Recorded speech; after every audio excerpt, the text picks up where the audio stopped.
His take a knee protests rocked the NFL, and now Colin Kaepernick's causing controversy with his new Netflix series in which he compares the way the NFL scouts for players to the slave trade. Here's Les Trent.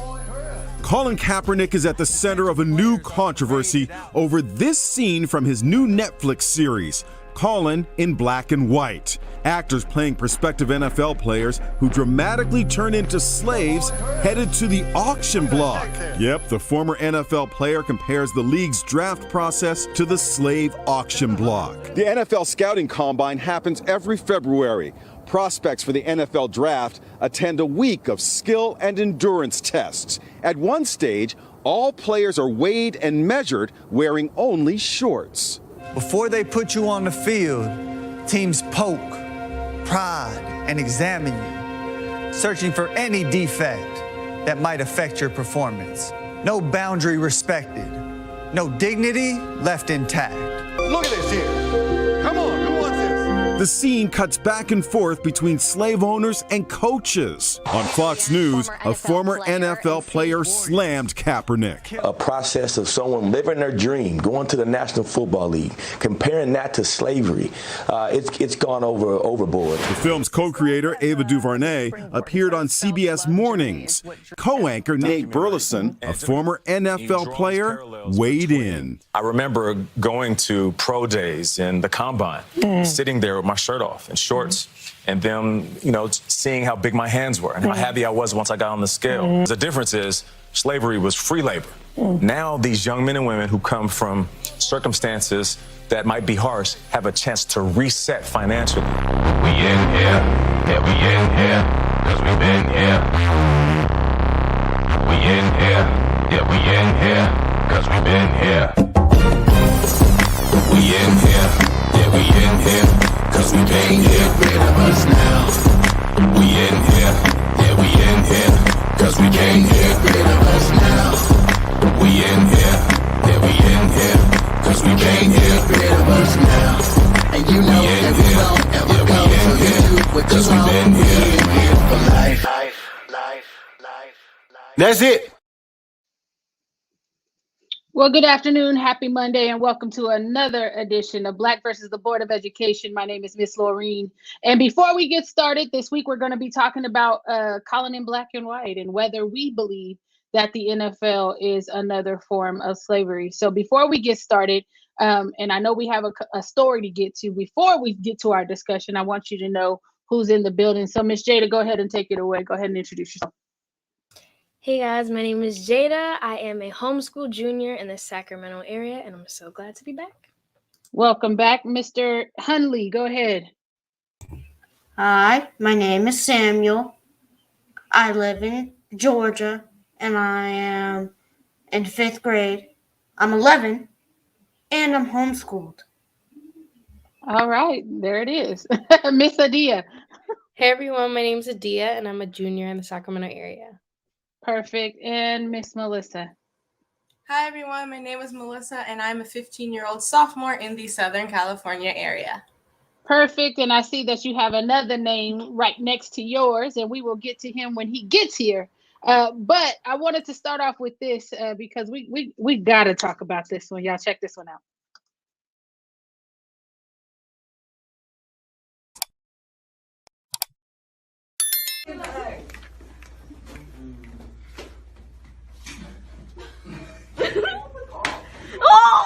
No. Deal with me. You're right. Because you touched me. I did not touch you. So I asked you. No. Hey, will you go get another 18 listed for me? No, I'm calling my mama. You ain't about to fuck me up, bitch.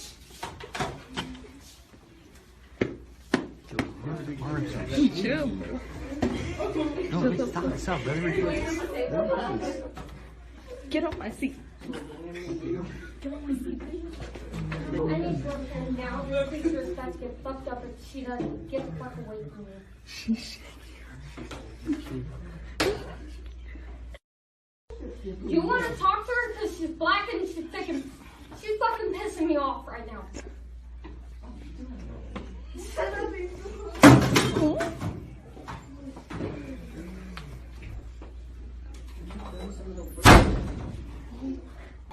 safe, and don't forget to stay tuned. Okay. So listen, it's not funny. I'm not laughing because it's funny. I'm laughing because the teacher had the patience of Job. I mean, she just kind of took it. And I've seen Black students hemmed up for worse. So, or in a worse way for doing less, I should say. I've seen people make excuses for her bad behavior. Automatically, I saw people on Twitter talking about she must have learning disabilities. Oh, well, she must have this wrong or that wrong. What say you? Go ahead, Adia. I'm gonna start with you. Well, sorry. When it first came to mind, when I first saw the video, I was just like, white people's audacity. Like, I don't know. Like, I couldn't wrap my head around it for a second there. But it was just, I think I get, like, I feel you on that. Like, if a Black kid, like, did that, like, I could see them being, like, pinned on the ground. Like, we saw that one story about that kid being pinned on the ground for, like, not wearing a mask or something. So I feel like Black kids do so little and they get treated so differently. And I'm also wondering, like, what was the punishment for this girl? Like, what did the school do? Like, did they do anything about it? Like, wow. Samuel. What are you doing? What is this little entitled white girl going up to a Black teacher and being like, "Don't touch me," even though she touched her and did that on purpose? Being like, "Don't touch me," and then cursing at her, called her, no, you know what? I'm not gonna say it. Calling her all these names, disrespecting her. It's just like, what? Who taught you this? And why? It should have never been a thing where if you touch a white person, then you would, if you're Black and you touch a white person, automatically you're in the wrong and you're probably gonna get mobbed, beat up, possibly killed, because I don't know why, but they thought that they weren't good. They were so good. White people thought they were so good that they didn't get to be touched by a vile creature like us. Like, what? Come on now, Melissa. You said you're not laughing because it's funny. I'm laughing because it's funny because she has all the privilege. She thinks she has all this the privilege in the world, and like you guys were saying, like, I want to know her consequences. What happened? Like, this is being recorded, so we know the school saw it. The school always sees the video. They choose to ignore it. So I want to know, did this school ignore it? You can clearly see this white girl going up to this teacher. What was the reason for you getting out of your seat? I want to know. First of all, why would you go up to the teacher and then go and hit her? It's privilege. These white kids do so much. Like you said, Laureen, we get punished for doing nothing, essentially, for literally being Black, for raising our hand in class. I know I have gotten in trouble for raising my hand too many times in class because I'm being disruptive and being too loud. But this white girl goes and assaults a grown lady, an adult Black woman, and I want to know her consequences. Jada. I want to know who raised her to make, I don't know how old she is, but for her to be or look an older age and still be acting like she's a child, that's kind of mind-blowing to me. And what made her think that was okay was kind of mind-blowing to me. And you saw the way she called her mom, and she thought her mom was going to be on her side. It's a Black lady, and she's making me mad, so come get her, Mom. Why'd you need to say Black? You could have just said, my teacher's making me mad, but you had to signify you had to say she was Black. You had to. Yeah. Why do you think she did that? I think personally, she's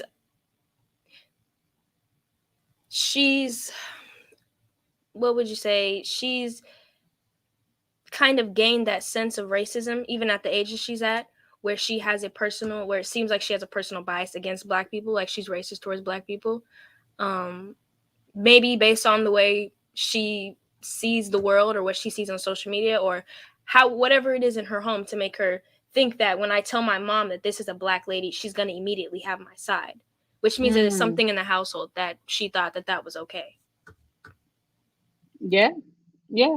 I want to read you the statement that the school released this morning. It says, Castleberry ISD is aware and greatly disturbed by videos of an incident circulating on social media in which a student booms aggressive toward, it says booms, whatever, aggressive toward an African-American teacher, including attacking the teacher physically and making racially charged comments and threats. We first want to commend the teacher for the calm demeanor and utter professionalism she demonstrated throughout the entirety of the incident, even when the situation turned violent and offensive. We support this teacher and her response in the strongest terms. So we all know that, you know, when there's things that happen with student discipline on campuses, they will always say that we can't tell you what we did, but just know that there was a consequence. Now, I've seen students, now, first of all, a bunch of ed codes come to mind because I've seen some of the discipline forms that have come from students merely putting their hand on a teacher's shoulder where the teacher felt threatened. SROs were always called in.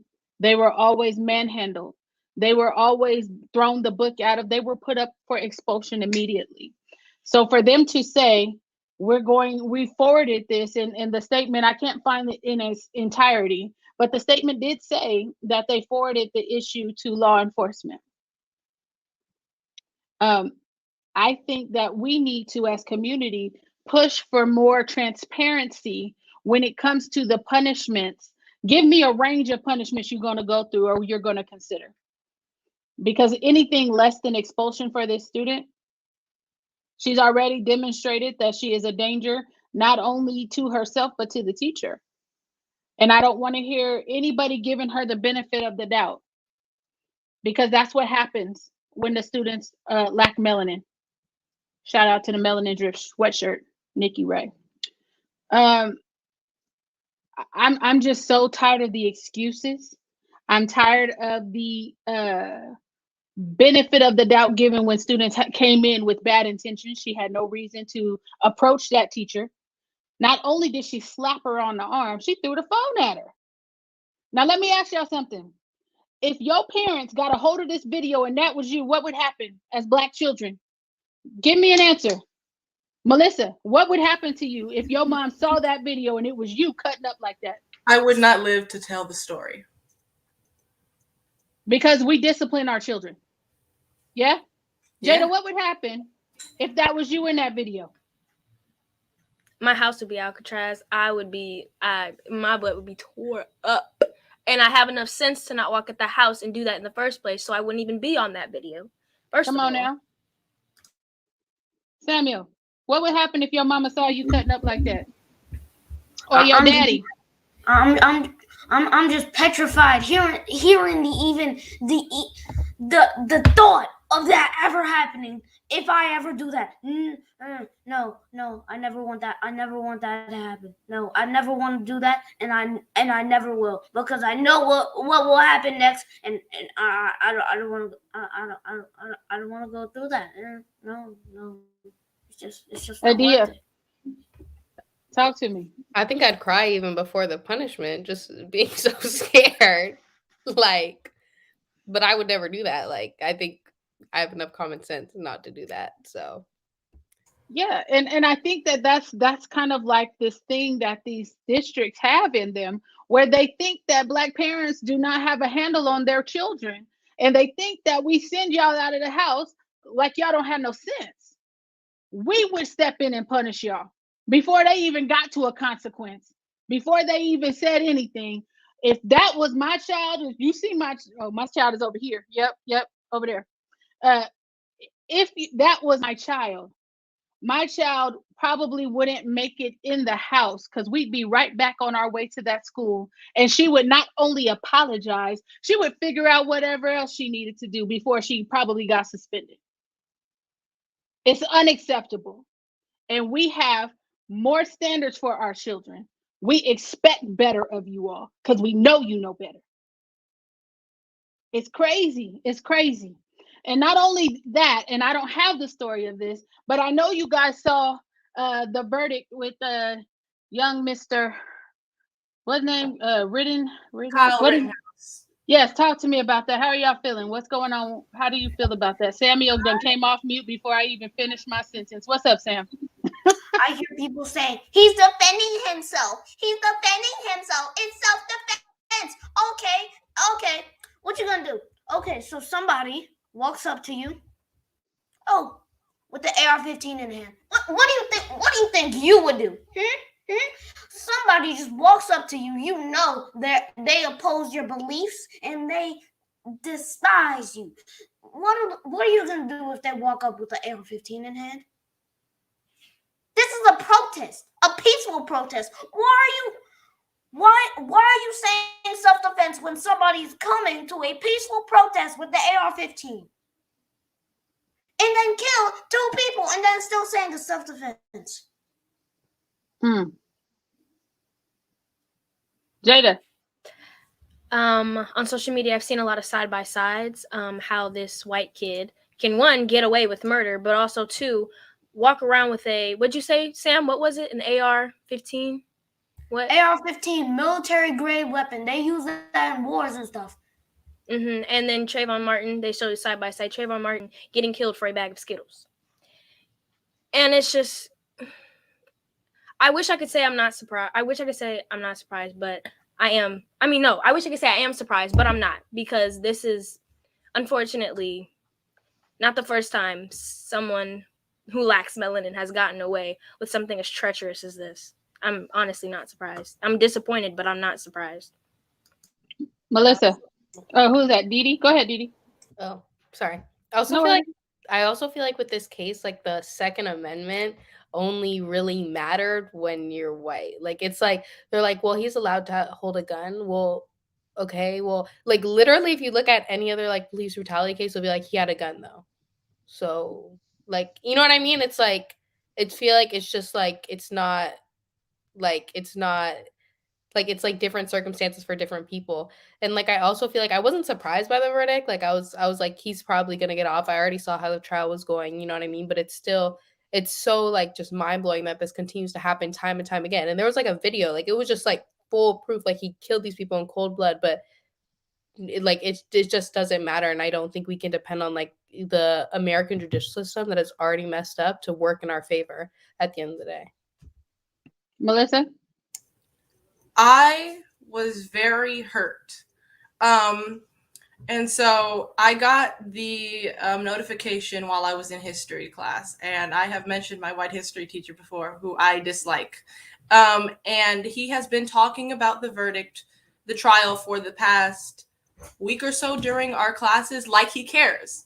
And so then I get the verdict during class and I bring it up to him and he says to me, stay safe, and continues on with the lesson.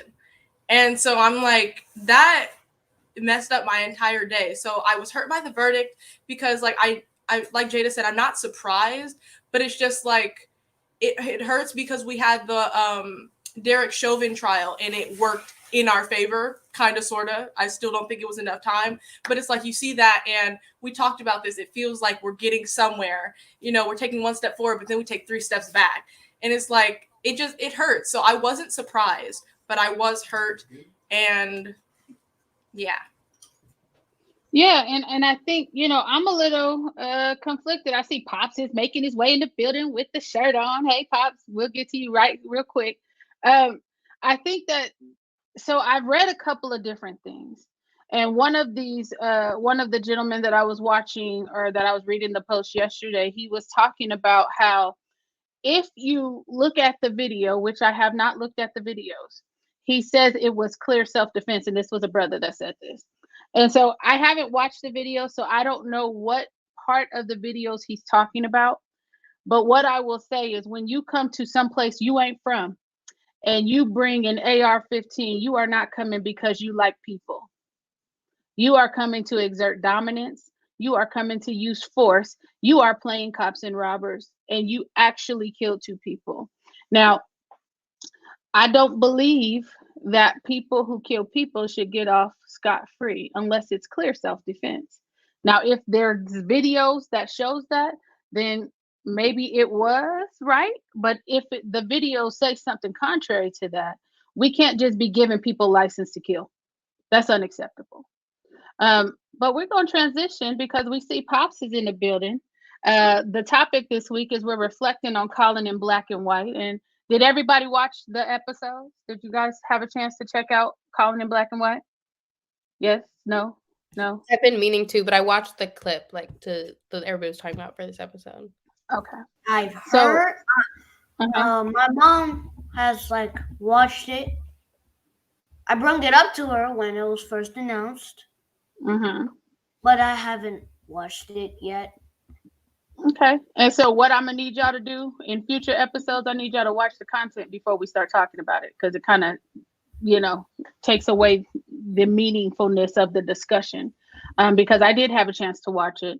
I was a little confused. It was like kind of documentary slash show slash flashbacks, and so I wasn't really sure what it was that was trying to happen in the documentary series, whatever it is.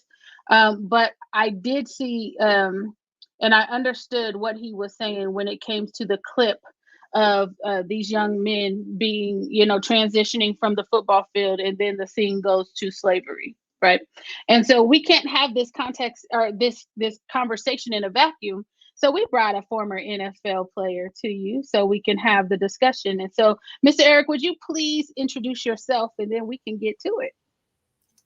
Melissa's dad. My background is former NFL player, played in the NFL and CFL for 7 years. So I have a little bit of knowledge and foresight on what he was speaking of, the experience of being an athlete and how it transitions. And there's some correlations to slavery. Completely get it. Okay. And we'll talk about that, because I've also seen a couple of different, if you type it in on YouTube, you have these other people, mostly Black, coming up saying, oh, it's ludicrous to compare this to slavery. We were getting paid, blah, blah, blah, blah, blah, blah, blah, blah, blah. And since I know better, because I have some friends who played in the NFL, I just want to have the conversation. So can you talk to us real briefly, kind of like about the combine, which is what the scene was, that they were showing gentlemen being measured, and hands and arms, and they run and all that stuff. Can you talk to us about the combine experience? The combine is where you take the top athletes in college football, or who they seem to think they are the top in college football, and they put them on a stage. And it's a stage for them to perform, to show how strong, fast, how smart they are, or whatever the case may be. And they transition that to how great of an asset it would be to be drafted to a particular team. And they did the same thing in slavery. They marched them right off of the ship. They stood on the stage. They put their hands out. Look how big his hands are. He's a strong buck, as they used to say. His line is going to be strong. Look at his lineage, and so on and so forth. And there are some very direct, lines to slavery and what they did and how they put us on the stage to see what kind of money that they would make, either for your crops or for your organization. Yeah. And so, can we put it into context? So when you say they bring in the top athletes, about how many athletes nationwide is that? So you look at, there are probably maybe 30,000 plus athletes in college. Maybe 300 get invited. And of the 300, 200 and something get drafted. Okay. So you're talking about less than 1% chance of, making it to the NFL and actually getting drafted. Then there's another percentage of those that get invited that haven't gone to the combine. But the process is still the same: how strong, fast, and how smart you are. Okay. Talking about so to fractions. Okay. And so I think what I'm trying to do is put it into context, right? So you have these athletes who have this dream of playing in the league. The average NFL career is how many years? 3-4 years. 3 or 4 years. 3 or 4 years. So they and the probability of getting to the NFL is, did you say 1%? Less than 1%. Less than 1%. Yeah. So you have all these kids being groomed in all these athletic programs nationwide, and only a fraction of them, about less than 1%, get invited to the combine, and Right. about 250 of those get drafted. And then the average career is 3 years. About that, yeah. Okay. So what type of prospects do athletes have if they don't last the 3 years? What are they, like, what do they have to fall back on? Because football has been a big part of their life. So this is the interesting part, and it starts when they're really young. And so if you don't have a parent that is telling you to go to school, get an education, be an entrepreneur, all of these things, you have these helicopter parents who push their kids to be athletes so that when they don't make it, it's hard for them. And unfortunately, the system is designed to dumb these kids and athletes down. That's if you look at how the coaches talk to them, they talk down to them. You look at how they don't groom them really to do anything else except for to play football. And unfortunately, they're in college, but a lot of them are just checking the boxes. A lot of them aren't staying to get degrees. A lot of them, end up playing out their football career and they still don't have a degree. A lot of them have to come back.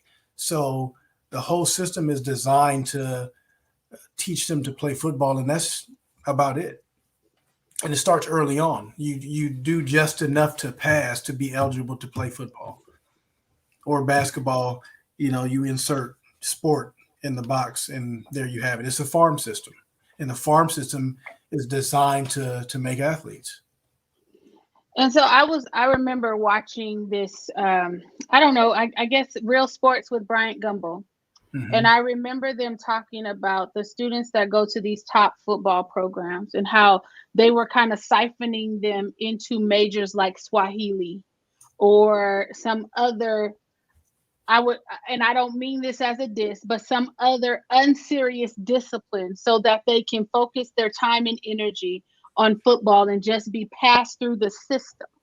And so as we're thinking of these things and we're talking about it, a lot of times, there's this stereotype of the dumb jock, right? Mm-hmm. And a lot of our kids are being kind of shepherded down this track where they're not pushed to be serious students. They're pushed to come in and let these people exploit them, which is, to me, in my mind, a form of slavery.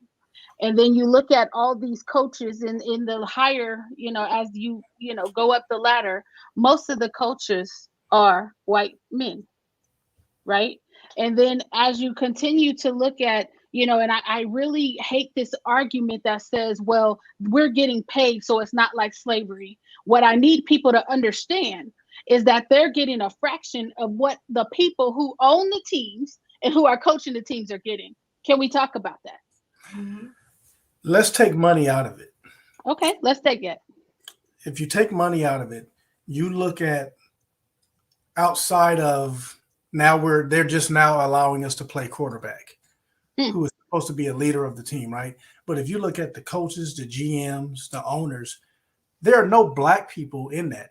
You have a few black head coaches, so you're looking at dominance and you're looking at who oversees the athletes.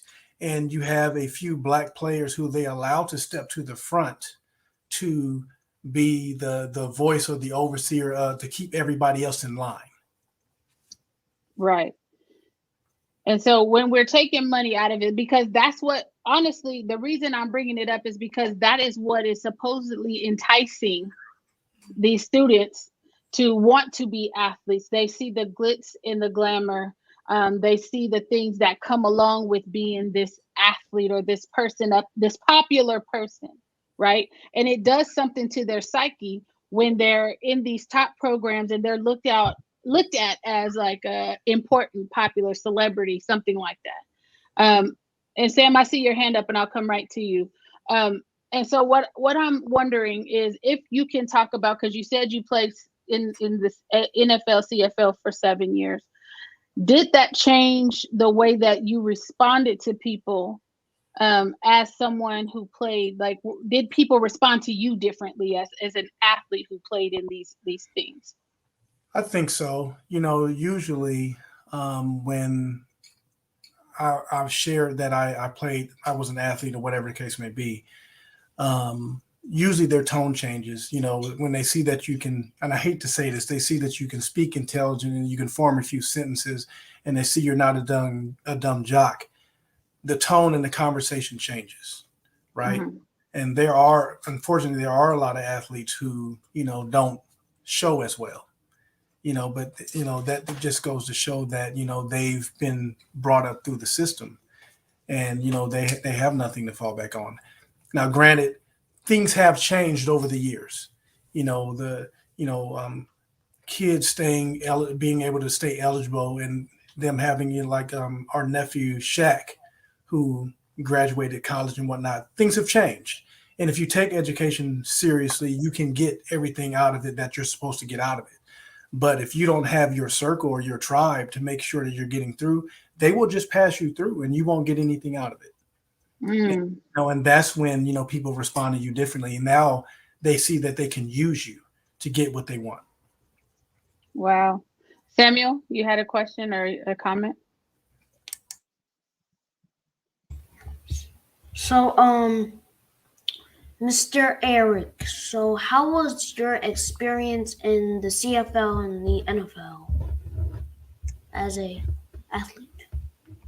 Well, it was great. I think that I got everything out of it that I could. I think it's a once in a lifetime experience. And I think that, I've used everything that I've, been able to experience to, to better my life the best way I could. Okay, I have a question. So you say that it is like slavery, like how this entire conversation, but while you were playing and being drafted and going through that, did you recognize that, or did you not realize it until afterwards and looking back on it? It was something that was brought to my attention that we looked at much later on in life. And now I have a friend of mine, his name is Anthony Pryor, and he wrote a book that's called The Slave Side of Sunday. And it talks about everything that everybody does not see behind the scenes that, now looking at it, you can see how, like the coaches, they don't want you to address them or talk to them in a certain way. And you have a position, right? And you have to be subservient to that position. You aren't supposed to challenge what the coaches say. You aren't supposed to challenge anything that the GM says. You have a place, and they want you to stay in it. And white players, and it's something that I did see when I was playing, white players are treated differently. There's a different level of respect that's granted to them that black players don't get. If you look at the Aaron Rodgers, the Ben Roethlisbergers, the what's the guy from New England that went to over? If you look at all of the those players, they're given a little bit more slack than black players are given. The domestic violence issues or anything else, we're always treated with a sharp rod, and they're cutting a lot of slack. And that's something that I've always recognized. They don't get the same punishment that we get. We step out of line, we're out of the league, we're fined, we're unable to continue our careers. And, with them, on the other hand, they may get fined and, maybe suspended, and they get to continue their careers. Go ahead, Didi. Oh, I had a question kind of jumping off that. Like, I know you kind of talked about difference of punishments, but when you were in the NFL, did you ever feel belittled, like, or have an experience, I guess, where you felt belittled, or like, what was your experience going through that? I forget what it's called, but it's like, we were talking about it in the beginning where they you stand up on a stage and combine? Yeah, like a combine. Like, did you ever, how did that make you feel when you were in the NFL? Well, I grew up and I played in a different era in which it is today. I played 20 years ago. And so I still played in the era where the coaches would get in your face and talk to you crazy, and they would grab your face mask. And now you can't put your hands on people. So it was a little different. And so I experienced a coach getting in my face and, us having a yelling match or whatnot. So I've been in a position to where I've had to stand up for myself because I felt like, the coach may have been talking down to me or getting sideways at me. And so I said something. And even knowing that if I stepped too far over the line, it could have meant my career because now I'm speaking up for myself. And that's something that you're just not supposed to do. And if you look at Colin Kaepernick and the sacrifice that he made, he didn't do anything wrong. All he did was stand up for Black people. And so because he stepped over the line, look where he is today. And, they have these guidelines that you aren't supposed to cross over. And the minute you step outside of it, they make you pay for it. Sam has his hand up again. What's up, Sam? So this was a comment about like the Aaron Rodgers. Let's talk about Aaron Rodgers. Well, he broke NFL guidelines with not getting the vaccine, which is fine, but not wearing a mask during press conferences, not wearing a mask on sidelines, and then lying about it, or using like selective words to make it look like he sounded like he was vaccinated, but he really wasn't. And then he goes out on a full-on just the NFL rules are so bogus. They're so stupid. Like, why are they even there? I'm like Martin Luther King with my freedom. He actually said that. He quoted Martin Luther King. He's crazy. I don't know. And then he just gets fined. No consequences. Doesn't even get suspended. He just gets fined. And then now he's playing again. Like, he can just go out and slander the whole league and not get any consequences. That's a very good observation. So you look at what Aaron Rodgers did and you look at what Kyrie Irving did. He didn't want to get vaccinated either. And look how they have shunned him. And they don't want him around. And that's why they're always said there are two separate rules for us and them. When you're Black and you step outside of their rules, they make you pay for it. That's how it's always been. Nothing's changed. It's just now getting exposed. Wow. Yeah, and I think that another misconception that folks have is the money associated with the league. Now, I know based on some of my friends that there is no real guaranteed money in the NFL unless you have a certain type of contract. Can you talk to us about that? So all NFL contracts, none of them are guaranteed unless you get a signing bonus. That's the only thing that's guaranteed to you. A signing bonus is what you sign when you sign the contract. They say, hey, we're going to give you X amount of dollars. You're paid 1/16 or now it's 1/17 of your salary. So if you take $1 million and you divide it by 17, that's what your paycheck is. Okay. That's what you're paid every Monday after the game. If you go halfway through the season, you can sign a 5-year contract. If you go halfway through the season and you play 10 games and they cut you, you no longer get any of that money. And that's the misconception. People think because you sign a $1 million contract or you sign for 5 years that you're guaranteed that money for 5 years, and you aren't. So at any point in time that they choose to let you go, and it's in the contract, you've received your last check. So is it at will employment? NFL is an at will employment. Absolutely. At any point in time, they can let you go. And at any point in time, they can ship you to another team with or without saying anything to you. Is that correct? That's correct. So how does one in the league, I don't know the right way to put this, but gain some stability if everything in this game is unstable? You don't. And it's designed that way. it is designed for, how can I say this? It's designed, and I hate to make this a black and white issue, but that's kind of what we're talking about here. Unless you're a white NFL quarterback, right? Unless you're a white NFL quarterback whom they've now invested in you, that is the only way your money is guaranteed.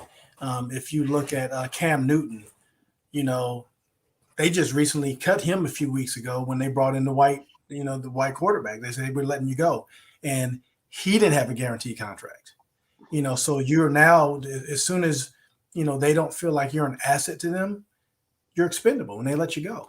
But so there is no way, to gain any stability. The only way that's going to happen is when they change ownership and you start letting, black owners in, you start letting black GMs in and black presidents in. Until that happens, you're not going to see it. There are no black owners in the NFL. So is that another parallel to the slave trade or slavery? There Absolutely. was no stability, and they would bust up families. I'm assuming teams become like families, right?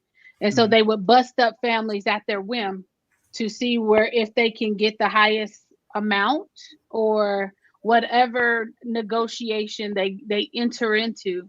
That just is what it is, right? You're an asset. Yeah. And if they trade you, just like in slave trade, if they decide to trade you to another team for more assets in cash, they have the right to do so. And so now, you have to, take your wife, kids, and you have to move them to another place. You have to uproot your kids out of school. It's not like going down the street or in the next city over and getting another job. You now having uproot your family. And so, yes, in the indirect correlation, it is busting up your family. And I think that's where I have like the hardest time with athletics, period. The fact that I don't know if our kids understand that there's not any guaranteed money in this industry, that they are putting basically their health and well-being on the line every time they step out onto the football field, that it could affect them as they, get older in life, like we're seeing with the CTE. And we're seeing people having problems with their ankles and their knees, getting early onset arthritis, being out there. And so I guess my question to you, as someone who used to play, as a man, right? And we know that men kind of have to have stability, and they pride themselves on providing stability for their families. What made you get out of the NFL, CFL? I broke my neck. Like literally broke your neck? I had surgery, yeah. I had surgery, went through my neck right here. So it wasn't a choice. It was kind of you had to. Y'all are laughing and I'm over here shocked. Like, we never had this conversation. How did you break your neck? In a game, I was temporarily paralyzed from the neck down, and I slowly started to regain my feeling on my extremities. But even now, I get the hypersensitivity in my thumb and stuff like that. But it was in a game I was 29 years old. Wow. Yep. Wow. Was it worth it? If I could do it all over again? Well, that's a tough one, because I feel like I learned a lot of good lessons from it, and I've met a lot of good people. If I could do it all over again, that's hard. Mm-hmm. That's hard. I don't want to feel like I'm feeling now, because I still have back issues and stuff like that. I don't want to feel like I feel today. If I could have preserved my body somehow and gain the experience, I would do it, but that's no guarantee.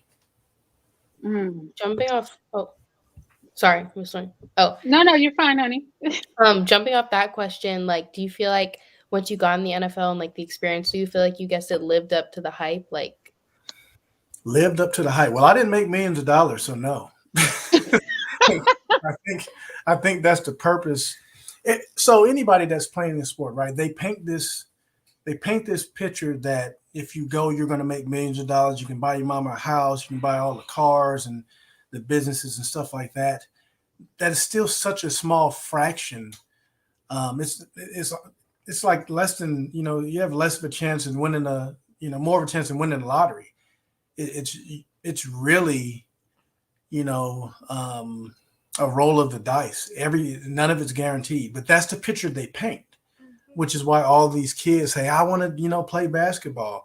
And, they paint these big dreams and, they use you and they use your drive to, make these universities money and to make the NFL teams, money with the jersey sales and all of this stuff, but it's not something that's guaranteed to anybody. And I know kids, like, when we're having conversations and I'm like, oh, yeah, my dad, he used to play in the NFL. They're like, oh, so you guys have, like, a whole bunch of money and you, like, live in a mansion, right? I'm like, well, I mean, we're not, like, living on the street, but we're not in no mansion. It's like, it's not guaranteed. So it's like, it's everyone thinks that, it's all of these kids who are planning to go and be athletes, and it's like, well, are you going to get an education too? Like, if that doesn't work out, if you get hurt, if you don't make it like you think you're going to make it, do you have something to fall back on? And it's like a lot of kids don't. I've had friends who have said that to me.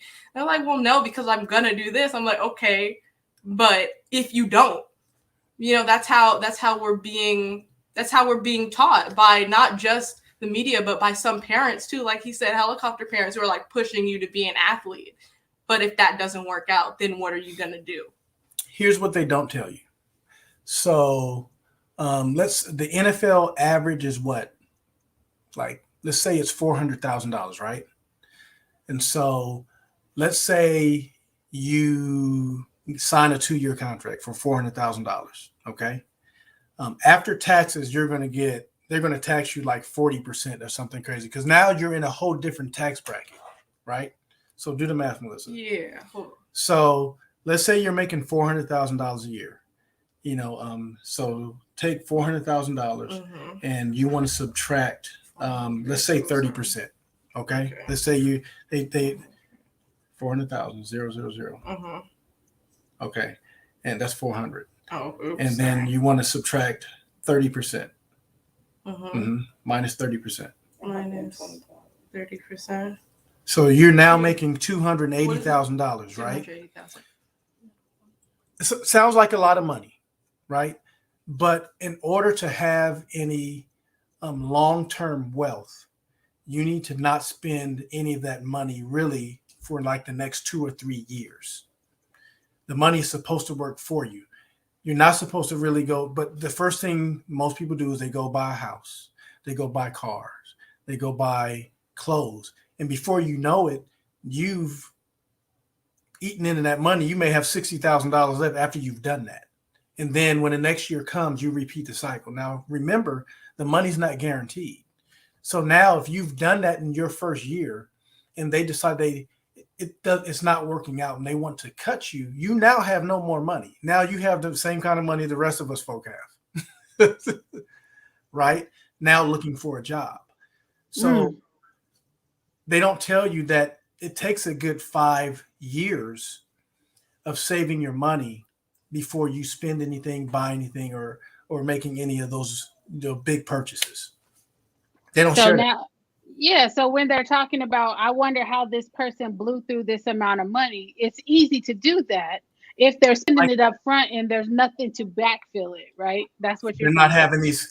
Well, they do now. They have a financial class when you go to the camps and stuff like that. But if you don't have good people around you, you will blow through it. The money is much better now than what it used to be. But it's easy to blow through that kind of money, especially if you come from nothing. Come on now. Yes. I'm listening. Go ahead. Sorry. Go through your whole college career, right? And, people think that you're getting a free education. You're not. Let's talk about that too, because that's really more like slavery. But go ahead. Well, yeah, the education's not free. And, so everybody's up in arms. When you say up in arms, you got to do this. So everybody's up in arms about paying these college athletes, right? Right. And Yeah, they're paying for their room and board, but they can't go buy any food because when the cafeteria closes, it closes. You can't go get any food, right? So now you have no money to go buy you a pizza or a hamburger or whatever the case may be. You can't go buy any deodorant. You can't go buy any soap. You can't go buy any of those things that a normal person would need. And, you can't go get a job because that's the NCAA rule. So, no, it's not free. You're not And getting, nobody can buy it for you. nobody because- can buy it for you because now Yeah. it's a violation. And so they Right. placed all of these restraints on these student athletes, and you're making the school millions of dollars, and you can't see a dime of it. That's slavery. But until the Senate bill that just passed that says now they can profit from their likeness and their jersey sales. So shout out to that rep. The problem with that is their name and likeness. They were referring to the video games, the NCAA video games, right? And Mhm. so they should see it. They should see a check from that, right? Right. The sales of the video game, but not every student athlete on the team is going to sell a jersey. Facts. Because if you're just, the regular guy and you're getting time, they're not selling your jersey. They're selling the quarterback's jersey. That's one or two guys on the team. Right. You're not going to see any money. So they need to change that. They need to make sure that they're giving these guys a few $100s a month to live off of. Yeah, and I think that's an interesting amendment that should be added to the next go around. I can't remember, and I'm looking at her face, the senator that ran that bill, and I can't remember who it is, but I think that you and I should talk so that we can send her some ideas on how to make that bill better. Sam, you keep having your hand up. Do you have something you want to add to the conversation, love? So, I was going to say how the NCAA takes advantage of their college athletes. Oh yeah. I've got it. Take your time. So for example, in basketball, in college hoops, you get an opportunity to go to the NBA. Yay! No, not that good because still gotta have resources, and you don't have any money because you can't get any of that because you can't get a job. Until recently, you couldn't get any sponsorships or deals or endorsements. You couldn't sign you couldn't sign deals with Nike. None of that. You couldn't do any of that until you were in the NBA, which most college athletes don't even make it to the NBA. So basically, it's like you don't get to sell as much as you can so that you're prepared if you don't make it to the NBA while you're in college. They don't allow you to do that. They'll say, "Oh, you'll play college hoops if you make it to the NBA. Big money. But if you don't, well, too bad. I don't know what you're gonna do with your life." Well, Sam, here's how a lot of kids get in trouble. So what happens is when they're in college and they are a projected draft pick, you get these agents who come around and say, "Hey, you're going to get drafted. I'm going to give you $100,000." There's no free money. And, this is before they even get drafted. And so now they're giving them money based upon a projection, right? You now owe all of this money. You're in debt before you even get a check. Yeah. And didn't that happen to Shaq? Shaq had an agent who was trying to give him some money before he selected an agent. And he was like, "Oh, I'll give you $50,000." This is before the draft even happened. And he was asking me, what did I think he should do? And I was like, "Well, I don't think you should take the money because now you are now going to owe it." But that's how, that's the picture that they paint. That's the trap. Nothing's free. But, that's just how the cycle goes. So let me ask you this. What advice would you give to youngsters, seniors about to go into college right now and those college seniors about to graduate who have the hope of making it to the NFL or whatever other professional league, what type of advice would you offer to them? Well, this is the advice that I gave my son. And so I told him, because he is now at the point where he's getting ready to possibly go to the NFL or CFL. And so when he was coming out of high school, going into college, I told him to get everything out of college before they get everything out of you. And so you have to use the system just like they're using you. And so every opportunity you have to take an extra class, to graduate early, to do anything that you can to maximize your college experience, you need to do it. You cannot rely on making it to the next level. That's not saying you can't have a dream or a plan, but as far as the education goes and they're paying for it, you need to get everything you can out of it. Everything. That means you have to sacrifice not coming home in the summertime and staying and going to school and taking extra units and all of that stuff so you can graduate. Yeah. So let me ask my co-host on here. Give me one takeaway that you learned today from this conversation with Mr. Eric. Give me one thing you learned. Samuel? I learned that in pro sports, I kind of got a grasp of it, but not to this extent, and the actual experience of a pro sports player. Mm-hmm. Nothing is guaranteed in sports. Nothing is going to be guaranteed to you. Nothing. You don't know. In sports, there's a lot of uncertainty, and you don't know what's going to happen. You may get in the NBA, you may not. The MLB, you may not. You may be going up the ranks in the MLB. Oh no, you're still in the minors. They won't. They're not sending you out. The NFL, you're in college football. You're a star, but you don't get drafted. You're an undrafted free agent, and then you don't get signed. And then what are you gonna do then? A lot of uncertainty in pro sports, and that's what I learned. Yeah, and I want to be clear because I'm talking specifically about the NFL not being guaranteed money. I am not speaking on the NBA or any of those because I believe that they have a little bit more guarantees in those systems. But I'm specifically speaking of the NFL, so we don't want to generalize professional sports as a whole. But we're talking specifically today about the NFL. Jada, I saw you come off mute. What did you want to say? Always have a backup plan. Following up with what Sam said about, nothing is guaranteed. Always have a backup plan because as quick as your foundation was built, that rug can easily be yanked up under you and they don't care about you. So you'll just be left there and they don't care. So always make sure that you have a backup plan. Adia. One takeaway, use the system as much as they use you.